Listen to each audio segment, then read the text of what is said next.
Are you ready to unlock the secrets of great leadership and critical thinking? Know that if you're not moving forward, you're not staying still, you're moving backward. Our whole deal is to try to get more rounded people that can communicate and interact with people. If you remove education and critical thinking, eventually humankind will be unable to determine whether the AI is feeding us lies or truth. At the end of the day, we're here for people. I mean, we're here for the planet.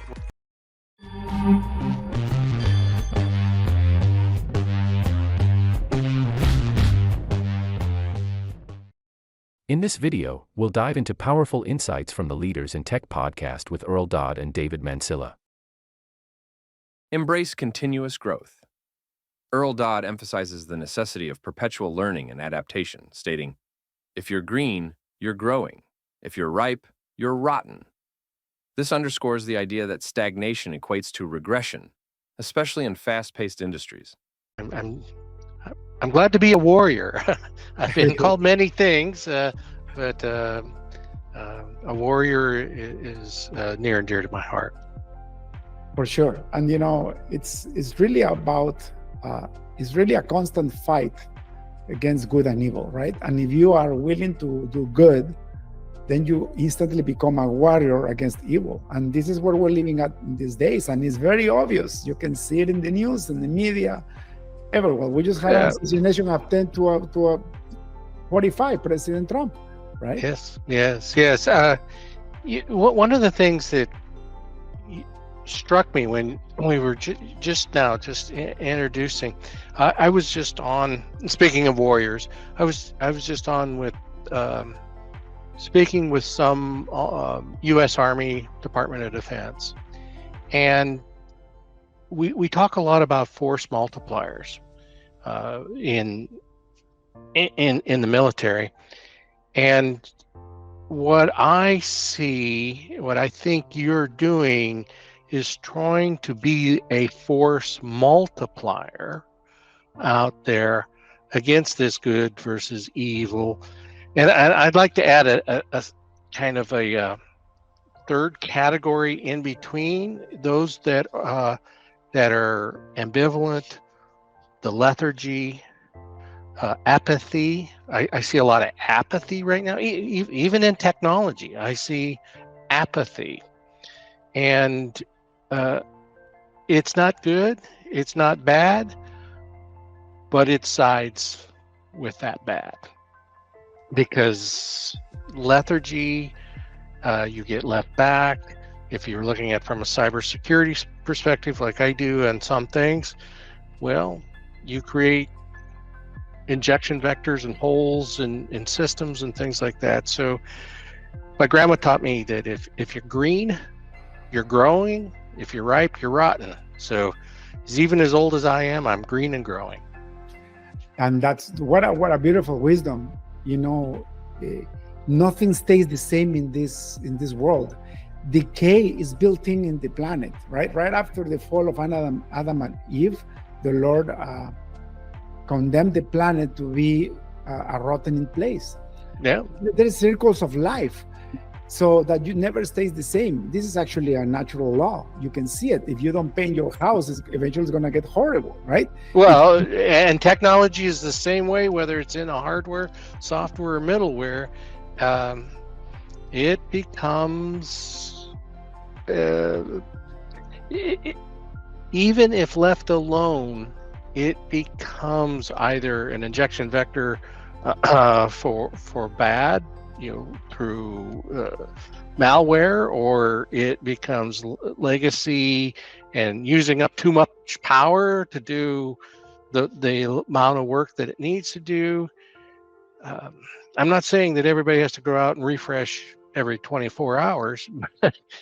It's just that if we keep our mindset into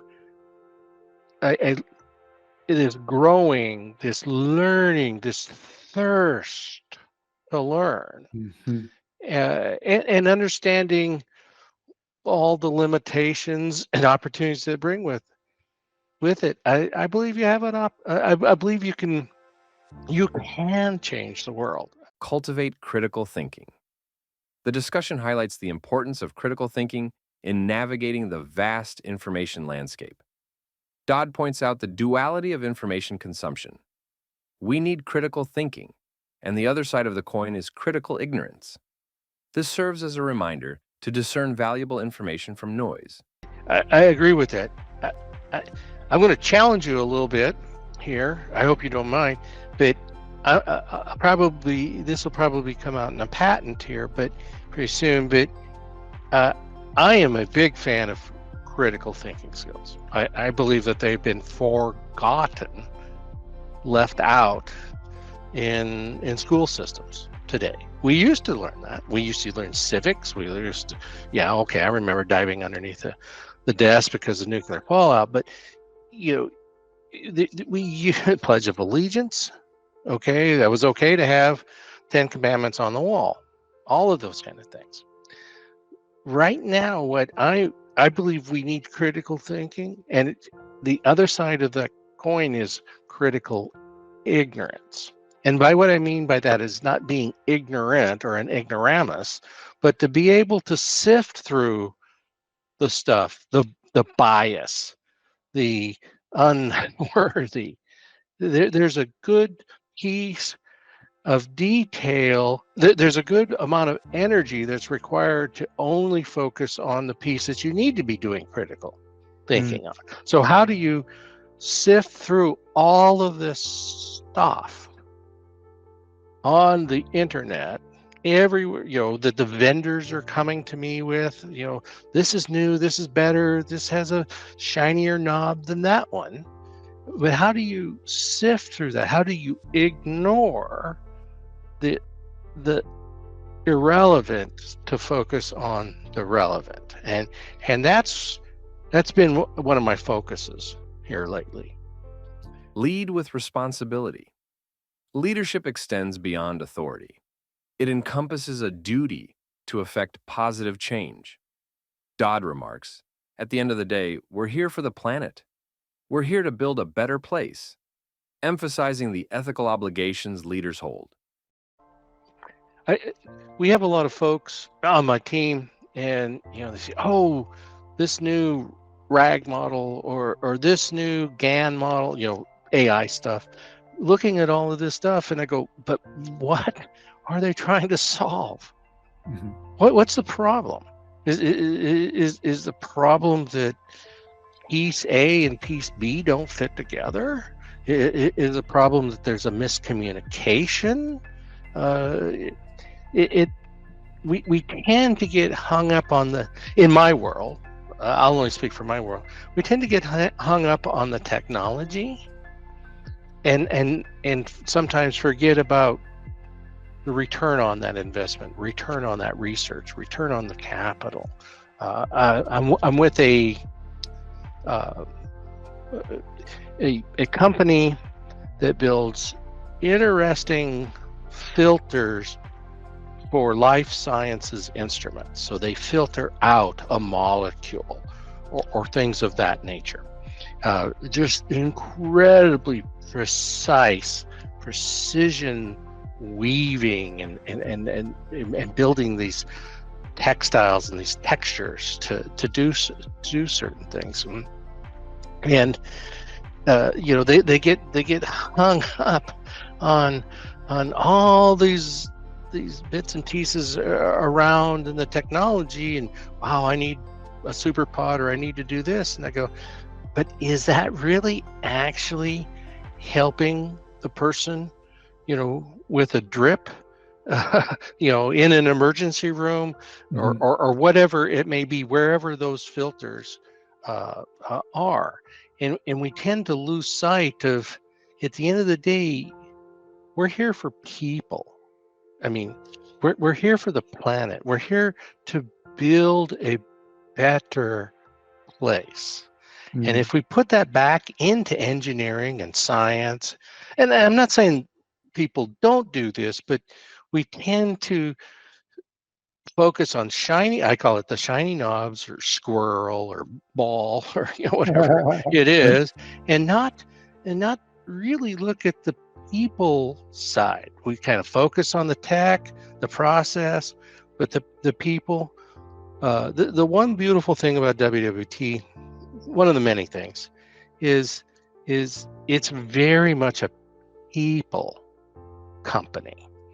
We just come off of our prayer, our biweekly prayer hour, and it reminds you that we move $20 billion worth of equipment around this planet for a reason, and that reason is to, whether it's helping people with bank accounts or helping people with autonomous driving or simply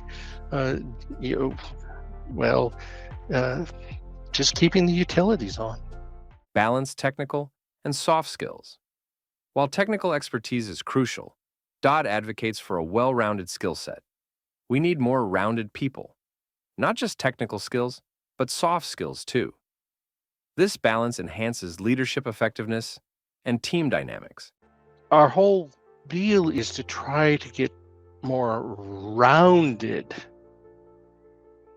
people that can communicate and interact with people. We interview interns just as much as we interview employees, because why?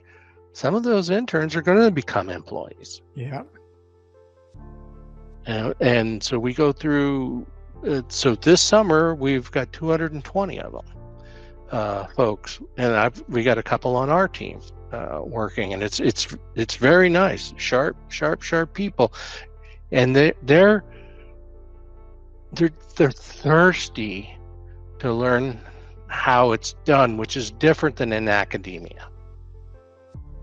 And there's a spot that's, you mentioned about children growing up and not learning critical thinking skills and civics and things of that nature. But even when you get to, especially when you get to university, at a university level, they really try to compact you into the degree program.